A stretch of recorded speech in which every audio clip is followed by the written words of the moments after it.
بسم الله الرحمن الرحيم.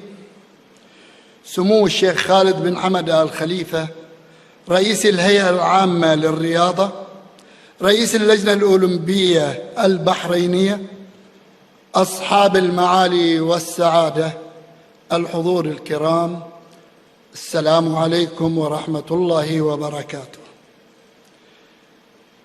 لقد سعينا منذ تسلمنا رئاسة اللجنة الإعلامية إلى توجيه طاقاتنا وجهودنا لإبراز هذا الحدث عبر كافة وسائل الإعلام المحلية والخليجية للاحتفاء بالمبدعين في مجال الإذاعة والتلفزيون. وعلى امتداد مسيرتي الإعلامية مررت بالعديد من الصعوبات، وانخرطت في الكثير من المهام والمواقع في هذا المجال، وخضت العديد من التجارب الهامة في مسيرة كفاح شاقة وطويلة لأستطيع أن أصف نفسي بالإعلام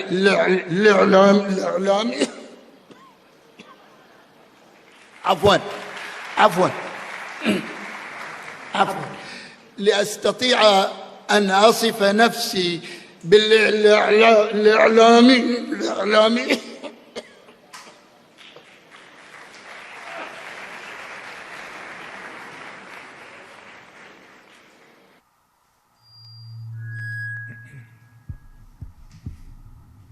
تعالي يا يبا، تعالي خلص كلامي. تعرفين ليش ثقيلة علي كلمة الإعلامي؟ كلمة كان لها ثقل وهيبة، واليوم صرنا نشوفها تنحط قبل كل الأسامي. بس شلون عمي؟ الحين بقول لك قصتي. قصتي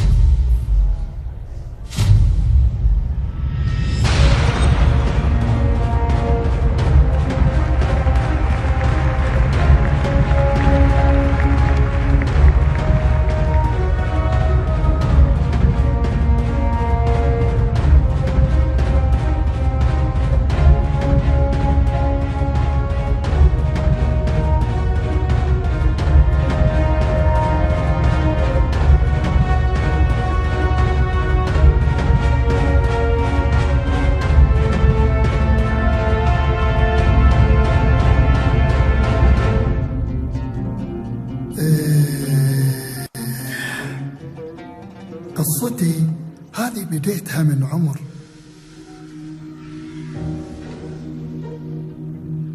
يوم كان العلم له قيمة وقدر، كنت أعرف إني بقدر لو بديت، والطريق طويل ويبي له صبر.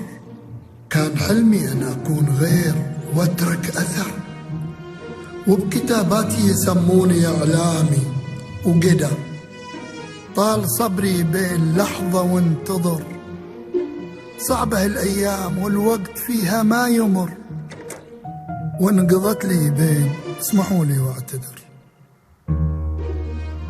هذه كانت تقول اسمك أول مرة علي يمر، نبي الخبرة واللي يمارس من عمر.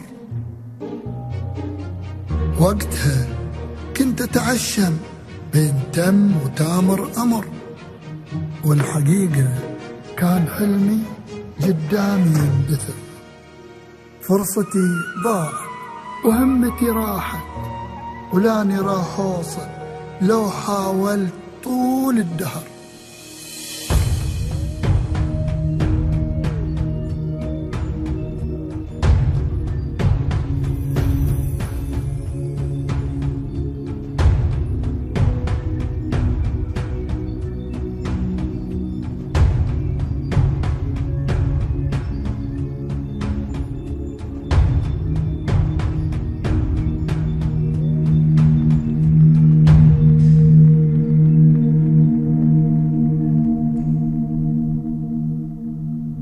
في وسط الأحداث طرت في بالي شغلة. كلمة الإعلامي صح ما هي كلمة سهلة، لكن اللي قبلي صبروا وحاولوا ووصلوا، وأنا راح أصبر وأصبر وأصبر. سطر على جفون الصبر، خلي الامل نور، اصبر ترى الدنيا شقا، ليش تهب عيونك، ليش تهب عيونك. بس تعبت، وين أروح؟ من ياخذ أعمالي؟ من؟ حول ولا قوة إلا بالله. ايش فيك ما تهيع؟ علامك مش انك مقروص. هالحزة يلعن الواحد؟ حول ولا قوة الا بالله، والله اني ابتلشتي. ايش فيك؟ أبي أثبت نفسي، أبي الكل يعرف من هو طارق وشنو يقدر يسوي. حلمي غالي، تبوني أتركه. ترى الإنسان في كثير من الأحيان بحاجة الحلم هذا. إيه؟ لأن الحلم هذا سلمك الله من النوع اللي يريح، يعبر عن شعور ابن آدم، يريحه نفسيا. فأنا من رأيي، شنو رأيك طال عمرك؟ رأيي إنك تستمر بالحلم، ترى زين. مرضني التفكير. الله كريم، الله كريم. شوف هالخلطة أخذها 21 يوم وليلة، وكل تحس فيه هذا ينتهي ولا يكون له أثر عندك. 21 يوم وايد. انت ايش فيك؟ الحياة ستيب باي ستيب، تبون كل شيء مرة واحدة. إن شاء الله. أنا عم أسألك سؤال، أنت تحبني أنا ولا لا؟ وأنت من ما يحبك؟ تدري يا طارق اني انا احبك مثل ولدي. وأنا بعد أحبك عمي. احنا لازم نتكاتف يا طارق، لان في ناس وايد تنافسنا واحنا لازم نتحداهم. إيه، شعور صعب وانت تشوف الياس ياخذ حلمك. ما حد مقتنع بنصوصي، كل البيبان انصكت في وجهي.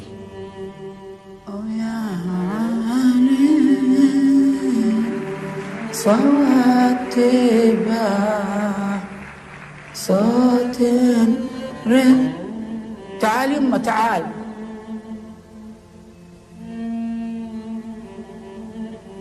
ترى انت مو اول واحد ترد، غيرك الرد مرة ومرتين وثلاث، واذا الشيء مكتوب لك يا يمه غصبا على الكل بيصير لك، واذا مو مكتوب لك يا يمه الله بيبعد عنك. خير إن شاء الله، خير. خذ يدك جبل ما يحس الرياح. إذا احتجت لي في أي شيء أنا حاضر. أنتوا دايما سند، ووقفاتكم ما ننساها. أنت محتاج تقرأ أكثر علشان تعرف أكثر وتكبر. اقرأ إن شاء الله. أنت ينتظرك دور كبير، وبدون القراءة ما بتقدر تقوم بهالدور.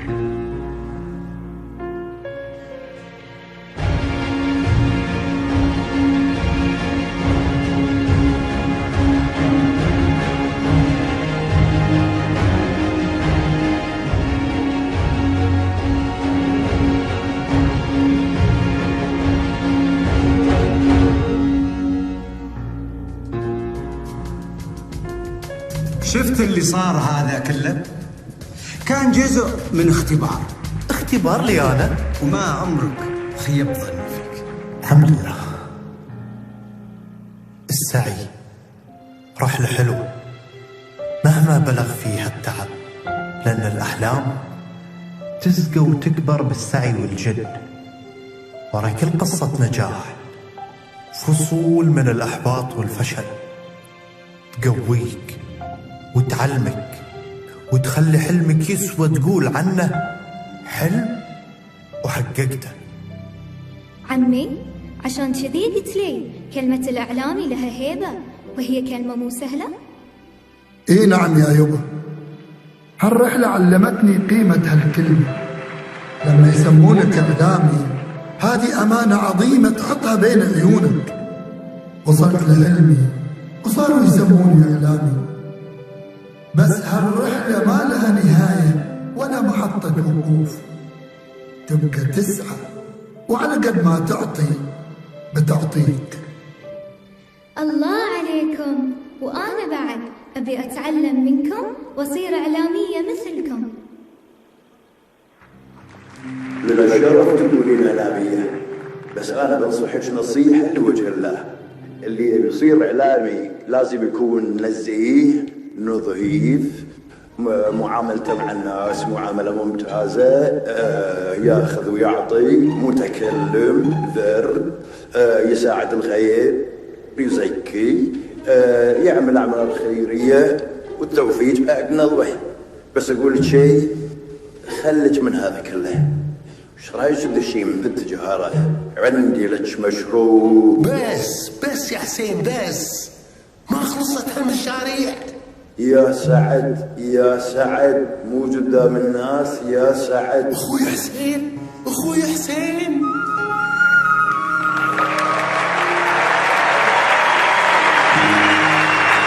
شوف يا سعد، انا حاولت اشجعها بالبداية وعطيتها من هالكلام الزين، بس الباقي عليك. ثم الله. لا تحاتي يا حسين، لا تحاتي. تعالي يا يبا، تبين تصيرين إعلامية؟ اخذيها من واحد عاش الجيلين، الجيل القديم جيلي اللي عاشرته، والجيل الجديد جيل عيالي ومعاهم بعد عشته. صحيح نختلف في الوقت والزمان، لكن يجمعنا شيء أكبر، رسالتنا الإعلامية اللي هي دانتنا الثمينة. لازم ننقيها نقوة ونختار منها الزين.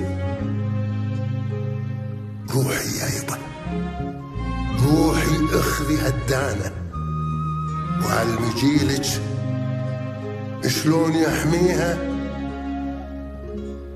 ويحافظ عليها.